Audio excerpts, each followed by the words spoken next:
Olá, seja bem-vindo ao 3,5, o podcast para quem gosta de carros da Fiat. Hoje é um episódio extraordinário, gravado diretamente de Lingotto, em Turim, na Itália, para falar sobre o novo Panda. Então é um episódio mais informal, eu estou gravando aqui do hotel mesmo, não vai ter edição. E eu vou responder as perguntas que vocês deixaram lá na caixinha do Instagram sobre o novo Panda. Eu conheci o novo Panda presencialmente aqui num evento que teve. Então eu vou trazer, além do que a Fiat já divulgou, né, que não foi muita coisa, vou trazer também o que eu achei do carro depois de ter esse primeiro contato com ele.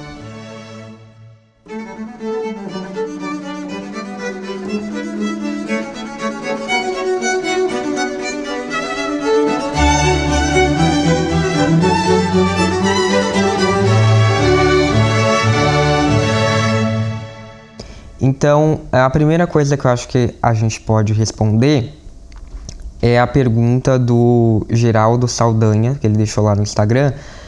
Ele perguntou se dirigiu e o que achou. Não, eu não dirigi, ninguém dirigiu o carro, na verdade, porque é importante começar justamente falando isso, porque não foi um lançamento do Grande Panda, nem mesmo aqui na Europa.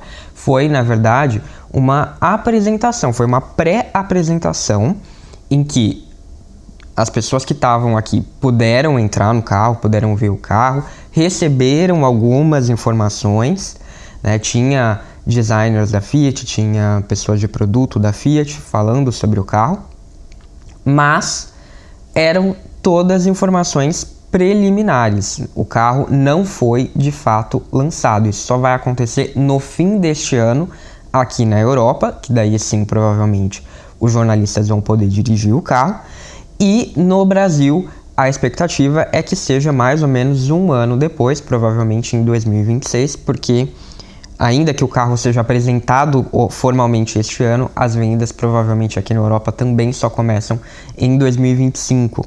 Então, ou então alguma versão é lançada ainda este ano, né, provavelmente a versão elétrica, e daí a gama completa mesmo desse carro só vai estar disponível mesmo aqui na Europa no ano que vem.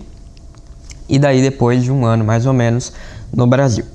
Então não dirigi e então não posso dizer o que eu achei do carro em termos de dirigibilidade, porque ninguém dirigiu esse carro ainda fora da Fiat. E tem também uma outra, na verdade tem várias perguntas aqui falando sobre equipamentos, ficha técnica, cadê? Deixa eu pegar aqui. Tinha uma pessoa que perguntou exatamente isso da ficha técnica. Foi o K_Sampaio 10. A ficha técnica já está disponível e terá a opção a combustão? Bem, a ficha técnica não está disponível porque, né, de novo, reforçando essa questão, o carro não foi lançado. A única coisa que a Fiat divulgou já são as medidas de comprimento, altura e largura. Então a gente tem 3,99 de comprimento, que é basicamente o mesmo que o Fiat Argo tem. A gente já sabia disso, inclusive, que essa seria a medida do comprimento. A Fiat agora divulgou a altura 1,57 e a largura 1,76.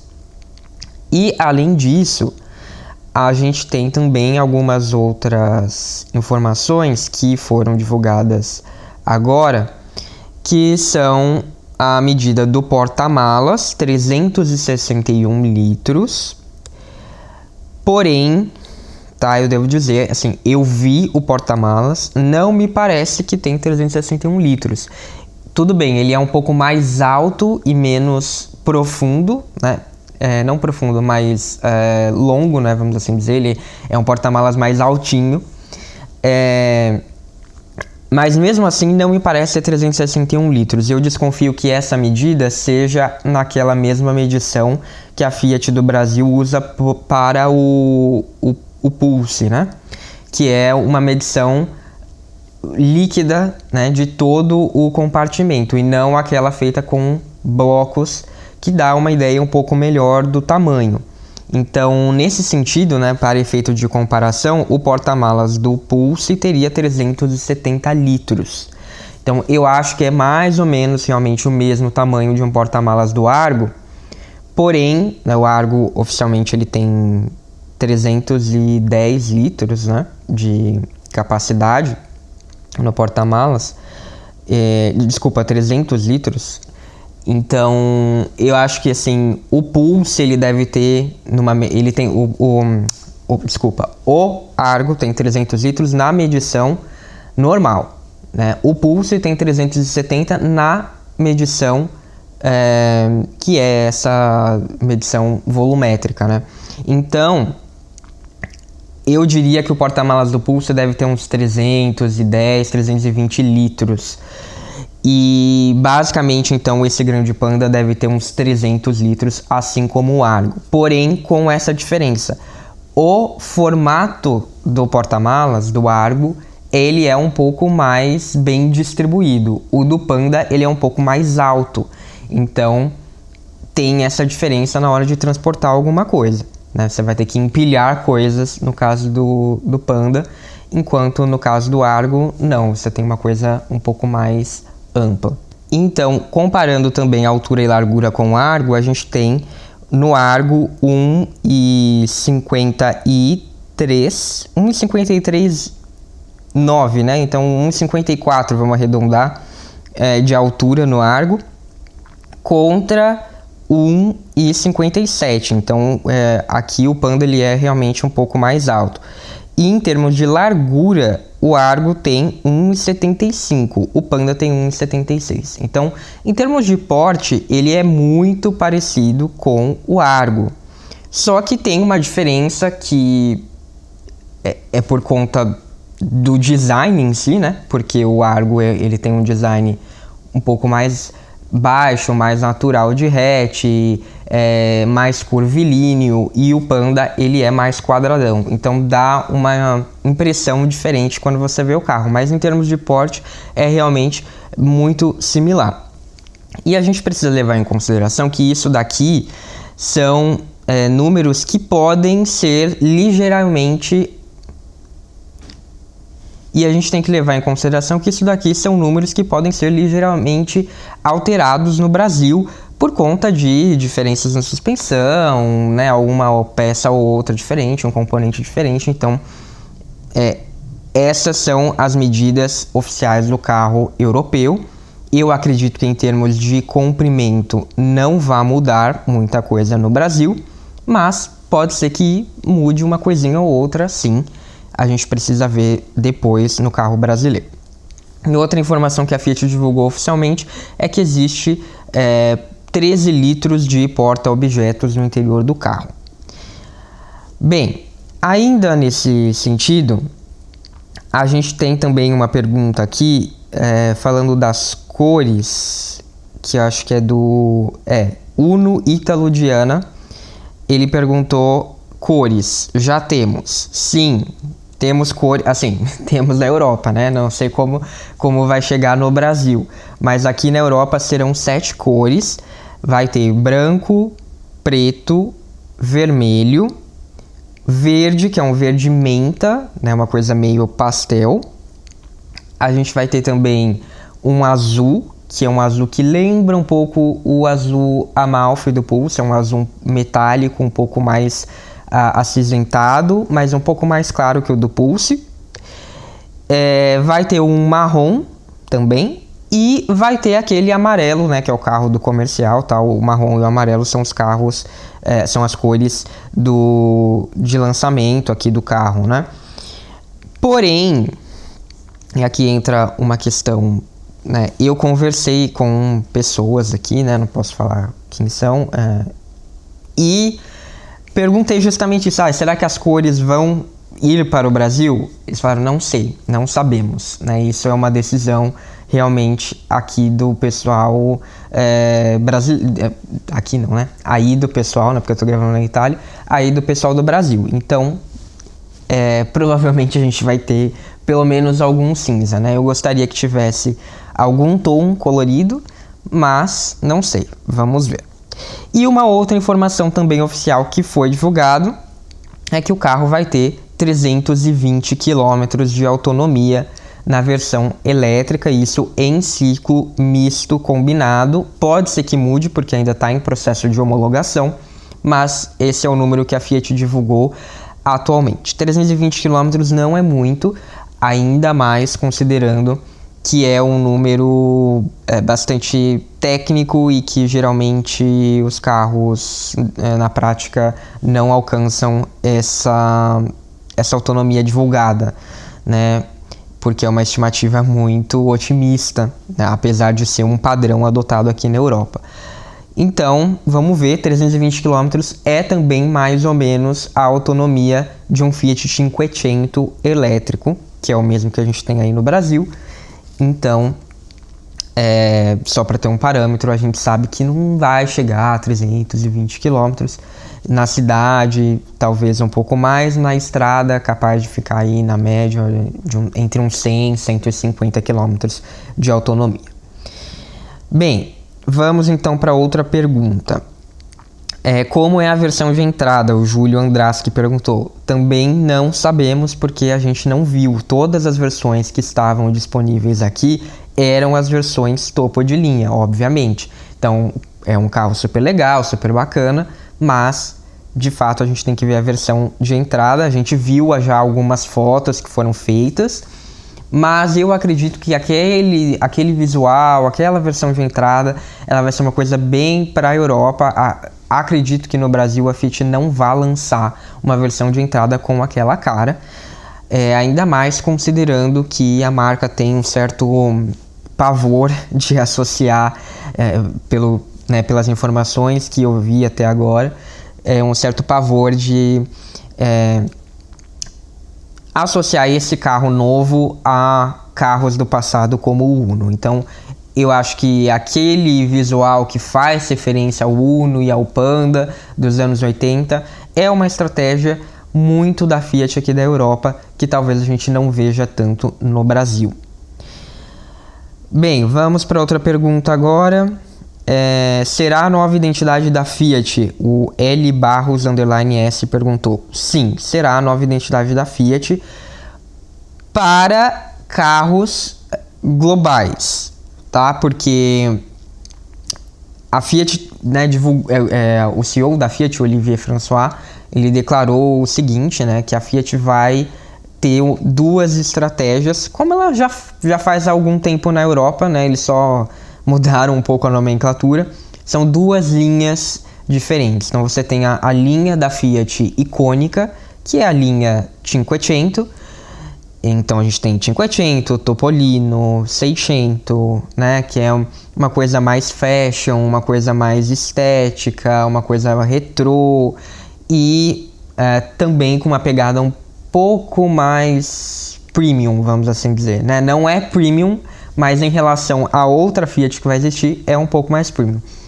E a gente tem a outra Fiat, que é a Fiat Global, que aí sim é a Fiat com uma relevância social, com uma coisa mais democrática, uma coisa mais acessível, e ainda assim que tenha esse DNA italiano. E é essa linha que a gente vai receber no Brasil e que vai ter essa nova identidade visual trazida e inaugurada com esse carro, com o Grande Panda. Então a gente vai ver linhas mais retas, a gente vai ver aquela coisa dos pixels no farol, na grade, alguns elementos mais irregulares, no interior formas ovais, simples, limpas, inspiradas na fábrica de Lingotto. Então essa é a nova identidade da Fiat no mundo, tá? E acho que é importante frisar uma coisa, que é assim, em termos de design, a Fiat está sendo pautada pelo design italiano, tá? Então, em termos de design, esses carros foram desenhados aqui na Itália e sim, eles podem receber algumas alterações ou outras para se adequar a cada mercado, mas a linha decisiva de design está aqui na Itália. E pelo que eu conversei, pelo que eu ouvi, a equipe brasileira teve grande papel na parte de desenvolvimento mais de engenharia do produto. Então, em termos de dirigibilidade, talvez fique bem próximo do que a gente já acompanha, o que é muito natural, porque a engenharia da Fiat no Brasil é muito boa, né? Todo mundo sabe disso, é uma referência. Projetos do passado também já tiveram algum outro nível de colaboração, mesmo de outras marcas, e não à toa a gente tem produtos mesmo de marcas como Jeep, como Ram, que foram desenvolvidos do zero no Brasil. Então, acho que isso é bastante natural. Mas em termos de design, o que me passou aqui, né, que é o que eu estou vendo daqui, o que está me passando é que é uma coisa bastante vinda da equipe italiana, e que eles querem, inclusive, usar isso justamente como um diferencial da Fiat, né? Ter o design italiano. O que me parece fazer bastante sentido. Nessa mesma linha, a pergunta do 2 ponto e basta, ou do e ponto e basta, quero apenas, que não é uma pergunta, né? É um comentário, quero apenas que ele passe longe do setor que fez o fastback quando ele vier para cá. Então, pelo que eu conversei aqui, né, pelo que eu ouvi falarem, né, as mudanças vão ser mínimas, tá? Não vão ser mudanças grandes como foram cogitadas. Então, assim, me chegaram a falar que não, que é o mesmo carro, né? Vai mudar ali o nome, vai mudar um detalhe ou outro, né? Talvez um para-choque que precisa ser ajustado até talvez por conta de questões de suspensão, né? De engenharia mesmo, talvez tenha algum ajuste ou outro, mas que em termos de design, esse vai ser o carro. Inclusive que no início do projeto, o time brasileiro viu o carro, falou não temos como trabalhar com esse design, queriam que fosse diferente, mas foi esse design que foi escolhido, que sobressaiu e que vai ser esse o carro. Então, eu também torço para que seja isso, porque qualquer mudança mais brusca vai deixar o carro sem personalidade, né? São esses detalhes que trazem a personalidade desse carro. Então, realmente, se for tirar alguma coisa muito característica, sei lá, por exemplo, o logo em outro lugar, né? Deixar a grade mais tradicional, mais simples, sem aqueles elementos de pixels, ele vai perder a personalidade, né? Então, vai se tornar um carro muito mais genérico. Então, eu concordo com você, espero que não tenha tantas mudanças, e eu fiquei bastante otimista com o que eu ouvi aqui. Nível de acabamento, o Fabrício HS Passos perguntou. Não é nada muito diferente do que a gente já está acostumado. É tudo... Eu não vou dizer que é tudo plástico, mas é tudo plástico. É porque, assim, a Fiat, ela bateu bastante na tecla de que ela está usando materiais recicláveis. Então, realmente, você passa a mão...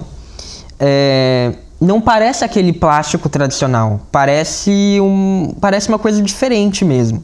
Mas é uma coisa dura, não é um material sensível ao toque, macio ao toque. Ele é uma superfície dura mesmo, como plástico, mas com textura diferente. E também tem a parte do bambu, até alguém perguntou aqui, o Lucas S. Grande perguntou, o painel interno tem acabamento realmente feito de bambu ou é imitação?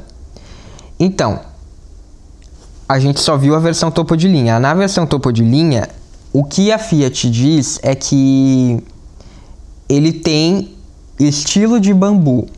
E o que está escrito no carro é Bambox Fibertex. Bambox é uma empresa que trabalha com materiais feitos a partir da fibra de bambu. Realmente é uma empresa com materiais feitos a partir disso. Então eu imagino que sim, que seja bambu de verdade em alguma medida. Você passa a mão e parece madeira, parece bambu, não parece plástico naquela parte. Mas não dá para saber quanto de bambu tem de verdade ali, né? Eu imagino que seja uma fibra de bambu, então uma coisa trabalhada em cima do bambu, mas realmente tem uma textura que parece natural. E é bastante interessante, o interior fica bem agradável, assim, né? Parece que foi feito um trabalho de design de interiores, assim, né? Como se faz em casa, foi feito no carro. Então, é bem bacana.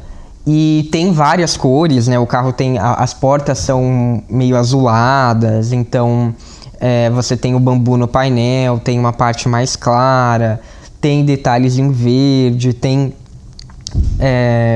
uma parte em black piano. Então tem uma variedade bastante rica de cores, de textura, de materiais que a gente costuma ver bastante na Fiat. Não dá para saber o quanto disso vai estar na versão brasileira e nem quanto disso vai estar em outras versões do carro, porque, como eu disse, essa é a versão topo de linha. A gente precisa ver o que vai ser feito nas versões mais acessíveis, que provavelmente vão ser mais parecidas com o que a gente tem no Brasil. Vamos ver se esse bambu, né, Bambox Fiber, vai chegar ou não ao Brasil. E tem também uma questão de fornecedores, né? A gente precisa ver se fornecedores do Brasil são capazes de ter todos esses materiais também. Então, isso tudo vai influenciar nessa questão. Mas, sim, em algum nível tem bambu ali, não é só imitação. Vamos agora para outra pergunta. Quero saber quanto dele vem para o Brasil. Aquele registro do H1F é o quê? Foi uma pergunta do FP3V20. Então, não sabemos. Como eu disse, eu perguntei para essa pessoa com quem eu falei e essa pessoa disse que sim, o carro vai vir basicamente do jeito que a gente está vendo aqui na Itália, né? Que eu vi aqui na Itália e que a gente está vendo nessas fotos, nas primeiras fotos, primeiros vídeos. Aquele registro do H1F, eu não sei o que é F1, seria F1H, tá? Mas é aquela patente, se for aquilo que você está falando, aquela patente não tem nada a ver. Ela nem é do F1H, ela é simplesmente uma patente vazada que não é desse carro. Então, pode ter sido um exercício de design, pode ter sido uma versão descartada, pode ter sido qualquer coisa. Não, e nem é uma patente registrada no Brasil, é uma patente registrada na Europa. Inclusive, antes mesmo, ela foi registrada antes da patente do Fiat Topolino. Então, só para você ter uma ideia de que não é uma coisa... É uma coisa anterior, né? Realmente deve ter sido um projeto descartado ou um rascunho, né? Dá para ver algumas semelhanças com esse grande Panda, né? Principalmente a traseira, que é bem elevada, mas não é exatamente esse carro. Agora, o quanto desse carro que foi apresentado aqui vai para o Brasil... Então, é isso que a gente ainda não sabe, mas, pelo que eu ouvi, vai ser uma coisa bem próxima. Gente, é importante também levar em conta que, assim, como eu sempre falo, as coisas na Fiat sempre podem mudar, tudo é possível. Então, assim, eu não vou chegar aqui e falar, com certeza vai ser o mesmo carro.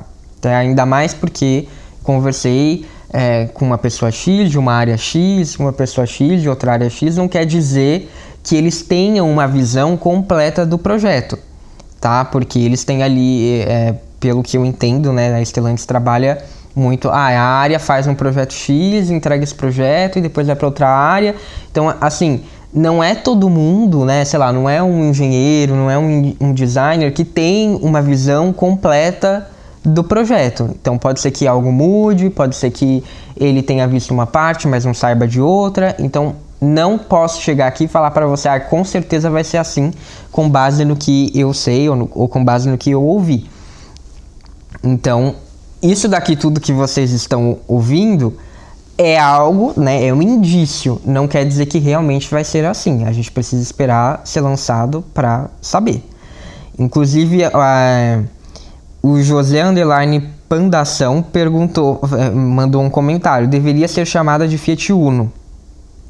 Então, essa é outra questão que eu ouvi também. Segundo o que eu ouvi aqui, já está definido que no Brasil o nome vai ser Argo, não vai ser Uno, e que inicialmente o plano da Fiat era unificar o nome em Panda. Então seria Panda em todos os mercados. Mas que no Brasil eles descartaram essa hipótese porque o nome Panda não é conhecido. E daí, em termos de Uno, eles achavam que ia ficar, né, aquilo que eu já cogitei, já tinha comentado. Vai ser que a ideia de Uno vai ser um carro menor, vai ser um carro mais acessível e que a gente não quer fazer essa associação. Então, por isso, teria se optado pelo nome Argo. Como eu disse, acabei de dizer, pode ser que mude, pode ser que não sei o que, pode, tudo é possível. Mas pelo que me falaram, a impressão que eu tenho é que já está definido que vai ser Argo o nome desse carro, tá? Infelizmente, porque eu concordo com todos vocês. Pra mim, assim, não quer usar o nome Uno, porque o nome Uno é uma marca forte, eu entendo essa questão e acho que faz sentido de que vai passar a ideia de que é um carro mais acessível, que vai dar a ideia de que é um carro menor, que é um carro de entrada. Concordo com tudo isso. Então, beleza, não quer usar o nome Uno? Vamos usar o nome Panda, né? Fortalece o nome Panda globalmente e tem a ver com o carro, né? Porque é isso, é uma ruptura muito grande com o design do Argo. Esse carro não parece ser um Argo, não parece ser um sucessor do Argo. E isso pra mim é um problema, porque não faz muito sentido. Ele não tem cara de Argo. As pessoas que compram um Argo não necessariamente vão se interessar por esse carro, porque é uma ruptura muito grande. Mas, enfim, é essa informação que eu tenho a respeito do nome, tá? Pode ser que mude, vamos torcer para isso, mas por enquanto é isso. O Eidinho Barreto perguntou se ele vem com esse farol maluco. Então, pelo que me disseram, sim, né? Esse carro, o design do carro vai ser esse. Vamos ver. Bruno NS Gomes perguntou: terá combustão ou somente elétrico? Na Europa vai ter versão elétrica e híbrida. Não vai ter versão puramente a combustão, segundo o que me falaram e segundo o próprio comunicado da Fiat. Não fala em versão a combustão, fala em versão híbrida e versão elétrica. Essa versão híbrida da Europa não vai ser híbrida leve de 12 volts. Ela vai ser híbrida leve de 48 volts, que em algum sentido simula o carro full hybrid, né? Porque ele consegue andar um pouquinho ali, mas ele é híbrido leve. Então, seriam essas as versões: 48 volts, com o motor provavelmente 1.2 turbo da PSA, e a versão elétrica, ou seja, os mesmos conjuntos do Citroën C3. No Brasil, aí sim, vai ter a versão a combustão, porque é impossível não ter. Provavelmente vai ser com motor 1.0 Firefly. E provavelmente vai ter a versão híbrida, só que daí talvez seja a híbrida leve de 12 volts com o motor turbo 200, que é o conjunto que a gente já vê a gente vai ver ainda esse ano no Pulse e no Fastback. Então, a gente provavelmente vai ter versão aspirada normal, né, sem ser híbrida, e a versão turbo híbrida leve. E quem sabe, num segundo momento, talvez tenha uma versão elétrica. Pode ser que esse carro seja o primeiro elétrico nacional da Stellantis, mas isso ficaria talvez para um segundo momento. Bem, deixa eu ver se tem mais alguma aqui que eu não... espaço no banco de trás é bom, do Matheus H. Bernardo. Então, eu não achei tão bom assim, Tá, em comparação com o Argo, me pareceu um pouco mais apertado. Obviamente, por ser um carro com formato quadrado, ele tem mais espaço para os ombros e para a cabeça, mas no joelho não me pareceu um espaço tão amplo assim, tá? Em relação ao Mobi, que é um carro que pode ser que ele substitua também, né, o Mobi e o Argo, em relação ao próprio Panda atual, né, o Panda pequeno, o Pandina, ele tem um ganho considerável de tamanho, realmente. Mas no banco de trás, para mim, é um espaço no máximo igual ao do Argo, tá? Provavelmente ele tem um entre-eixos maior do que o do Argo, não foi divulgado, porque o entre-eixos do Citroën C3 é de 2,54 m. Porém, essa plataforma, mesmo a plataforma CMP, e essa plataforma que ele usa é uma derivação da CMP, ela de fato, mesmo tendo entre-eixos maior do que a plataforma que a Fiat usa no Brasil, seja a MP do Argo ou a MLA do Pulse e do Fastback, realmente a otimização de espaço para o joelho não me parece tão boa. E por isso, talvez essa impressão de que não é tão grande assim. Então, não acho que vai ser uma grande perda em relação ao Argo, mas também não vai ganhar em termos de espaço. Vai ficar ali basicamente na mesma coisa que é hoje, tá? Não vai ser um carro apertado se você não for uma pessoa, né? Se, por exemplo, se o motorista que está na frente não for uma pessoa tão alta, vai ter um bom espaço para trás. Mas se você é uma pessoa um pouco mais alta, daí já começa a complicar um pouco. Ou seja, basicamente a mesma coisa que é o Argo hoje em dia. E uma outra coisa, voltando rapidinho na questão do nome, é que uma coisa que falaram aqui, né, que faz algum sentido, tem uma lógica, é que o pessoal do Brasil também não queria chamar de Uno, né, por conta do tamanho, porque esse carro vai ser maior em tese do que o Uno era, e que o pessoal daqui entendeu, né, esse argumento, porque eles mesmos chamaram esse Panda de Grande Panda, também para ter essa diferenciação. Então é mais um argumento aí nessa questão de não usar o nome Uno, né? Aqui na Europa eles quiseram manter o nome Panda, mas eles fizeram esse adendo para diferenciar. Então também tem esse ponto. O Steve's Garage perguntou: essa é a versão final dele, correto? Sim, é a versão final dele. Não é mais um carro conceito, tá? Esse carro é o carro final.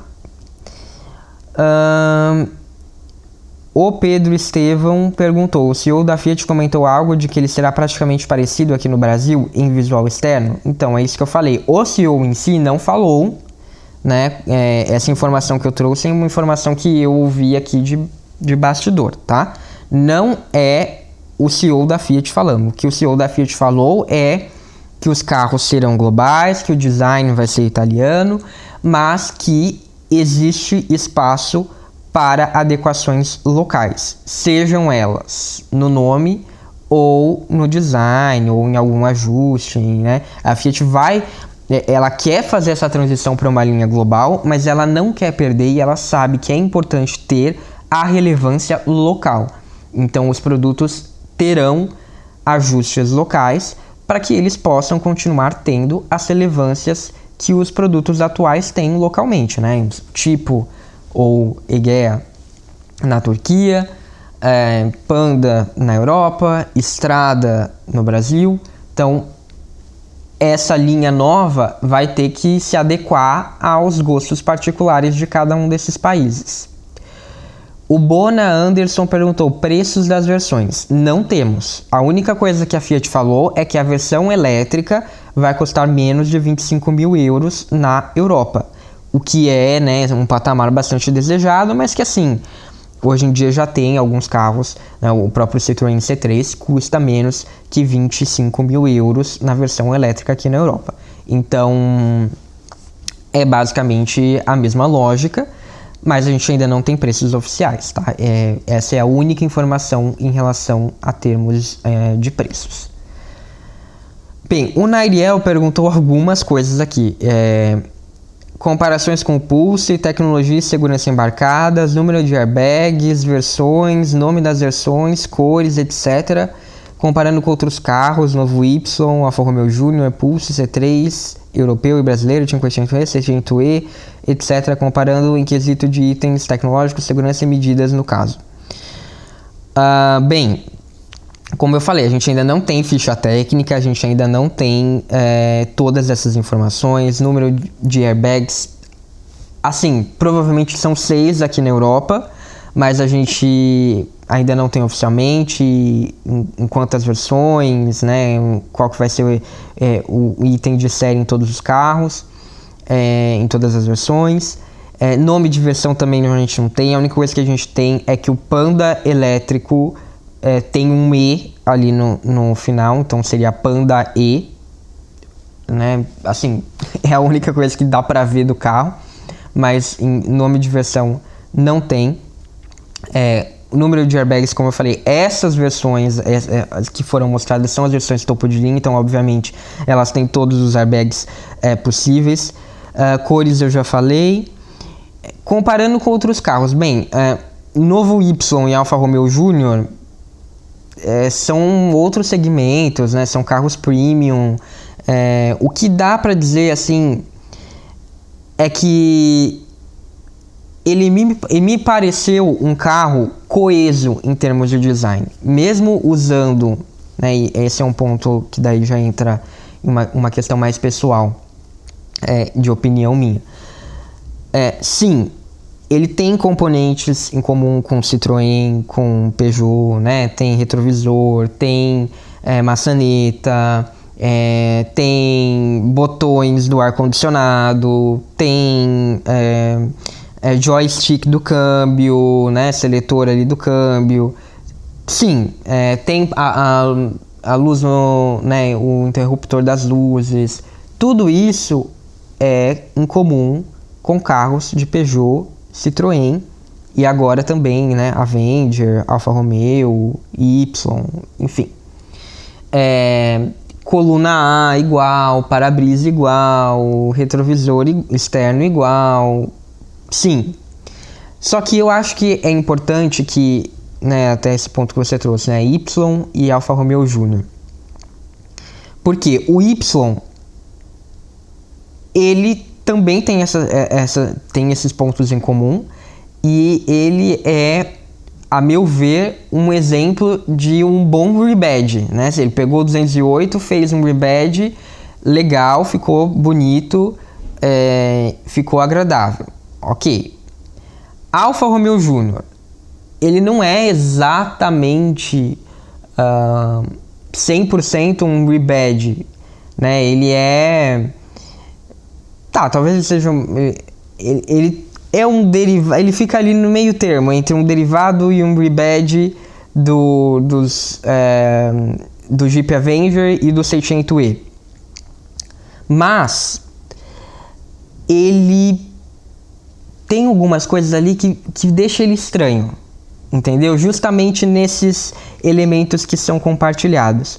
Porque você pega elementos, sei lá, muito retilíneos e você joga em um carro que não tem elementos retilíneos, vamos assim dizer, tá? E isso não acontece com o Panda, justamente porque ele tem um formato quadradão e esses itens que foram trazidos de outros carros, eles não destoam, então não fica uma coisa estranha. Você olha o carro e o carro é harmônico, e isso não acontece no Alfa Romeo Júnior. Você identifica alguns pontos e você fala, peraí, isso aqui não tá legal, isso aqui tá estranho, entendeu? E isso não acontece tanto com o Panda. A única coisa que realmente me incomodou no Panda é o retrovisor, porque o retrovisor não conversa com todo o resto em termos de linguagem visual. Mas, por exemplo, a coluna A e o para-brisa, eles são muito retos, né? E a gente vê isso em todos os carros que usam essa plataforma. No Panda combina, porque o carro todo é quadradão, então ok, fica legal. No Alfa Romeo Júnior não, fica estranho. Então, nesse sentido, eu acho que ele não parece tanto um rebadge, e apesar de em algum nível ser um rebadge do Citroën C3, mas ele tem uma identidade própria, ele tem personalidade própria, que você olha o carro e você fala, ok, ele é um carro coeso e ele é um projeto legal, ele conversa bem com os elementos que ele traz. Não acho que isso aconteça com todos os carros que estão sendo feitos. Um outro carro que eu acho que tem esse problema é o Seicento, porque é um carro todo redondo e tem alguns elementos que você fala claramente, eles trouxeram isso de outros carros para economizar, e é uma concessão em termos de design que no fim não gera um carro tão harmonioso. Mas no caso do Panda isso não acontece, é um carro bastante coeso em termos de design. Em equipamentos de segurança, né, não dá pra gente dizer como vai ser no Brasil. Aqui na Europa ele é um carro que vai ter tudo, né, principalmente porque agora é obrigatório ter aqui o sistema ADAS e condução autônoma de nível 2, basicamente, né, é quase isso. É obrigatório nos carros novos. Então ele vai ter tudo isso de série em todas as versões, assim como o próprio Pandina vai ter, né? Então não dá para dizer que no Brasil vai ser assim também. É óbvio que esses itens são compatíveis com a plataforma e com o projeto. Daí vai depender se a Fiat vai oferecer isso ou não, em quantas versões vai oferecer isso. Tudo isso vai depender. Comparações com o Pulse. O Pulse ainda me traz uma ideia de ser um carro um pouquinho superior em termos de posicionamento, de refinamento, mas é só um pouco, tá? Então, e óbvio, a gente tem que comparar versão com versão, né? Então, vamos ver, porque a gente está comparando uma versão topo de linha, né, com todos os Pulse. Então, isso fica bastante evidente. O Pulse tem esse objetivo de ser um pouquinho mais superior, né? Porque se você pegar a versão de entrada desse carro, do Panda, provavelmente ela vai ser muito mais simples do que a versão de entrada de um Pulse. Então, é nítido que em porte talvez não tenha uma diferença tão grande, mas no modo como o carro foi pensado para ser posicionado, sim, tem uma diferença. A meu ver, é isso.